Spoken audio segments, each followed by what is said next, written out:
Hello everyone, my name is Steve Adel, and welcome to another installment of Practical Safe videos from the dining room table. In this installment, it's part 2 of our series of PI objectives, the forgotten. And as you remember in our previous video, I mentioned that PI objectives are forgotten because in a lot of organizations they either don't create them during PI planning or they don't use them in the Inspect and Adapt workshop. In our previous video we covered what PI objectives are. They are a summary of the business of what the business value a team intends to deliver during a PI and why they're important, because they are able to capture and express value, and SAFE is about predictably delivering value. So part of what we want to look in this edition here, or in this installment, is how we effectively use the PI objectives and avoid misusing them. So as you recall, where we left off the last time is we were in PI planning. The team had developed their PI objectives. They were able to express what they were going to do to their business owners. The business owners go, I clearly understand what you intend to do, and I'm really, really happy with it. The team did, of course, their Fist of 5 commitment. We were able to come up with a plan. Now the question is, now what? Well, the team begins executing their PI, and that means they begin planning and replanning. Now you might go, well, what do you mean plan and replan? We just spent 2 days, possibly at great expense, throwing our whole organization into a room to build a plan. Now you're talking about planning and replanning? Well, I just want to make sure we're clear on something here. There is a misconception that the iteration plan created during PI planning is the plan. That's not it. What that plan is showing is that there is a credible path to achieving those PI objectives. So what we did during PI planning was to take all the vision and the features, what our program management wanted, what our business owners wanted. And they said, hey, we want all of this done. And then we worked on a plan and said, of that, this is what we can honestly do. So that's your demand for work. This is our actual capacity, and this is what we're capable of doing. We had enough information to figure out what our dependencies are, understand the risks, and therefore to be able to express to them what we were going to get done during PI planning in the form of these PI objectives. This is what we can commit to do, and we're going to be working on these, but we don't feel comfortable committing to this. So we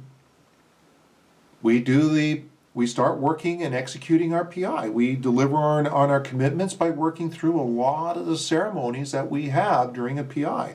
And that means good old-fashioned iteration planning, doing our daily stand-ups, our iteration reviews, and our iteration retro. So we're cycling through the good old-fashioned Scrum cycle. Each team is doing that, or Kanban's doing their thing.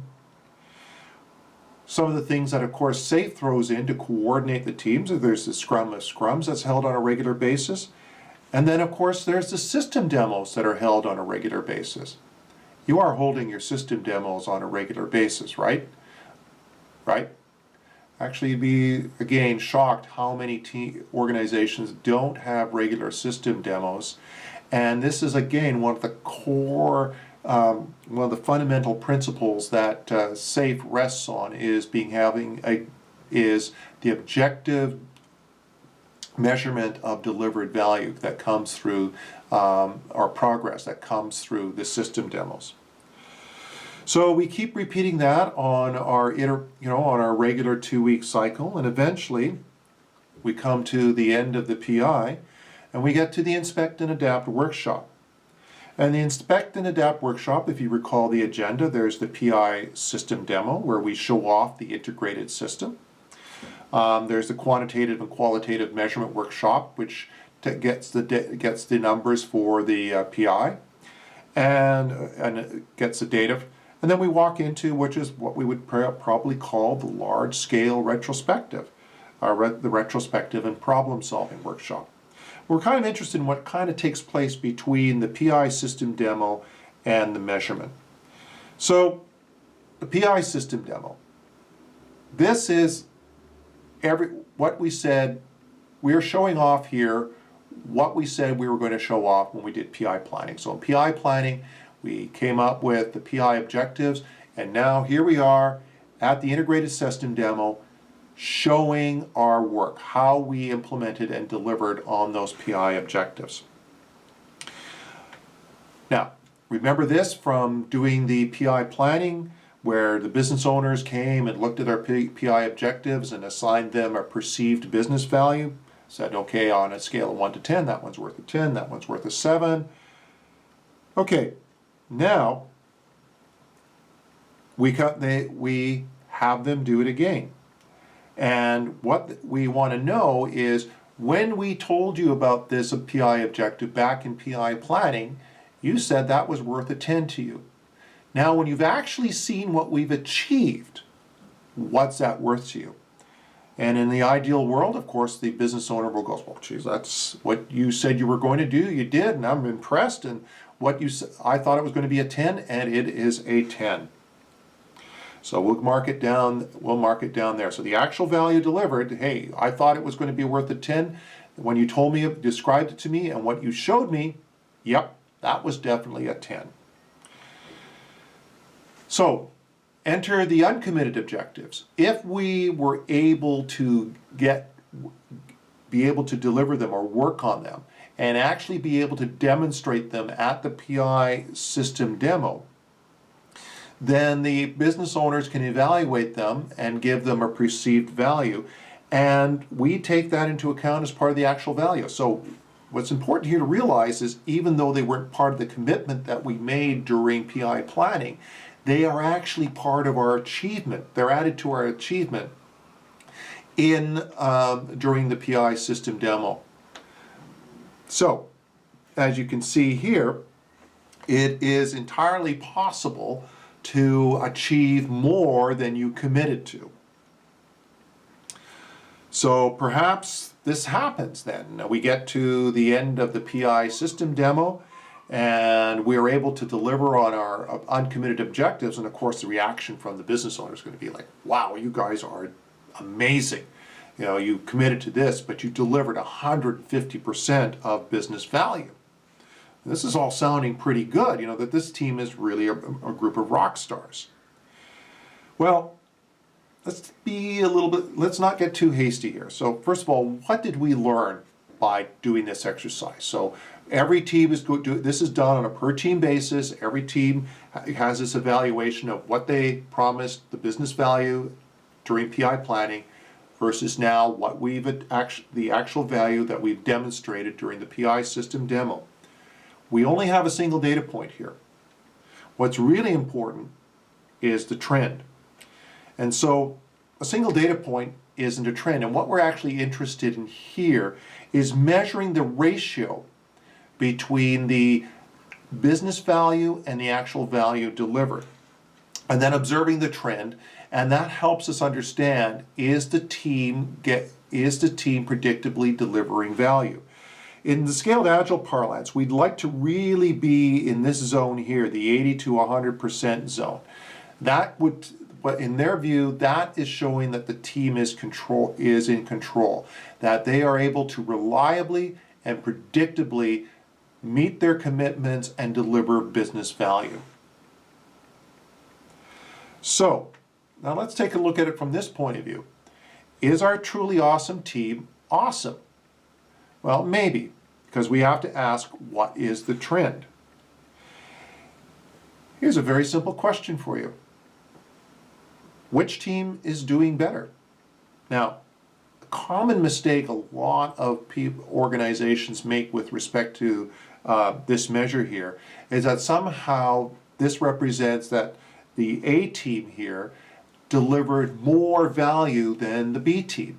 And that's not the case. Remember, this is a ratio of, here is what we forecast the the business value at PI planning, we forecast that when you see these objectives, it's going to be worth, versus what we actually achieved. It's that ratio. So in no way does this mean that Team A created more actual value for the company because their achievement is higher than that of Team B.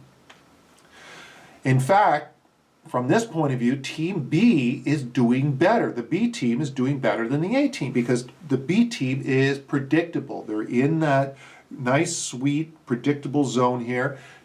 What they say they're going to deliver, they're often going to deliver. What we're seeing here with respect to the A team is what would look like is that they're shy of making a strong commitment, that they're pushing a lot of things off into the uncommitted, and then regularly able to deliver those. So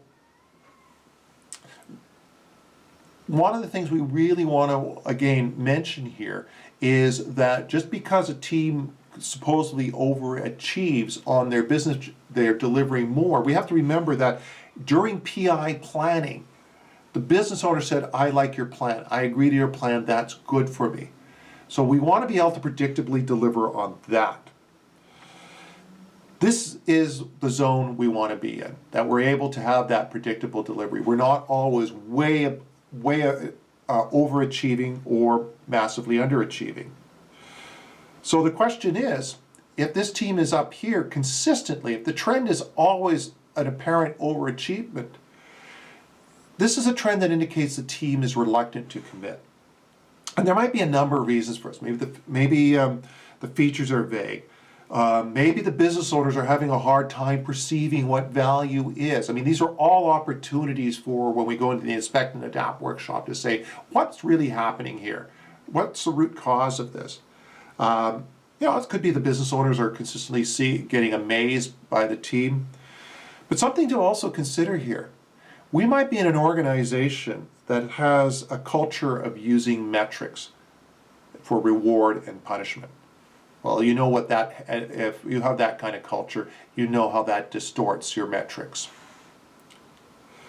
So here we have a team that's consistently, it seems to be overcommitting. So the actual value that they deliver is far less than what they committed to. There could be a number of reasons for that. Again, features are vague, business owners have a hard time perceiving what values. These are all good things to take into the problem-solving workshop. So it may indicate there's a lack of alignment. And again, we might be in one of those organizations where we're coercing the team to overcommit, and therefore they consistently are unable to meet those commitments. In other words, they're not actually free to decide how much work they're going to be taking on. They're coerced into taking on more work than they feel comfortable committing to. That may be an indication. This is just an indication that the team is not predictable. Sometimes they're low, sometimes they're high. In other words, they're just not predictably delivering value. You just simply don't know from PI to PI what they're going to be able to do. So, again, are the features vague? Are the features volatile? Or for some reason, this might be indicating that perhaps the features are not some of the features are not well refined yet. So again, something that maybe we want to take a look at our process of refining features and getting ready for PI planning. Now, we collect the PI objectives are per team, and for each team, we collect their business actual achievement, actual value versus business value, and can plot that. And then we can plot the aggregate for the overall program. And looking at this graph here, it kind of looks like, well, the overall program is doing okay. But always be cautious of aggregate data like this, because as you can see, we got one team that's running high, one team that's running low, and those two more or less cancel each other out. So you've really got to make sure that you're using the data and you're able to analyze, but you're not running exclusively on the data. You're looking underneath and having the data help trigger questions like, okay, overall the program's doing well, but I can see here underlying that some of the teams are having some issues. So we need to investigate that because we want all the teams to be able to predictably deliver. So again, finally, why do we care about objectives? Why not just track features? Again, a large percentage of the time your PI objectives are almost going to map one-to-one to the features. One of the things I like about the PI objectives is they're kind of a readback. Remember what we said in the first video. Your business owners may not understand the language that the features are written in. You are able to summarize what you're going to do in the PI objective and feed that back to the business owner in a language that they understand. Your goal here is to make sure your business owner clearly understands what you intend to do. Again, that alignment, that core value, one of the 4 core values of Scaled Agile, alignment. Are you and the business owner on the same page? Can you express to them in terms that they understand what is it that you intend to do in this PI?